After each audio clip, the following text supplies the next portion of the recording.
Tripura state cooperative ব্যাংকের ৪১তম বার্ষিক সাধারণ সভা অনুষ্ঠিত হয় আগরতলা টাউন হলে। উপস্থিত ছিলেন সমবায় মন্ত্রী শুক্লাচরণ নোয়াতিয়া। এই ব্যাংককে আগামী দিনে এগিয়ে নিয়ে যাওয়ার পরিকল্পনার কথা জানান মন্ত্রী। তিনি জানান, বন্যার পর সারা রাজ্য মিলিয়ে এই ব্যাংক মুখ্যমন্ত্রী ত্রাণ তহবিলে ১৫ লাখ টাকা দান করেছে।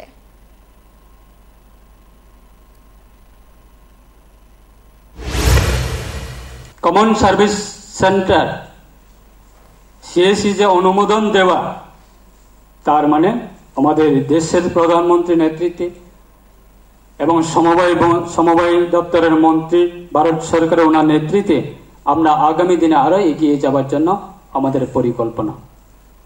আজকে আমি অসংখ্য ধন্যবাদ জানাই। এই যে বন্যায় পরিস্থিতিতে যে ফ্লাড এফেক্ট সিচুয়েশনের মধ্যে আমাদের এই সমবায়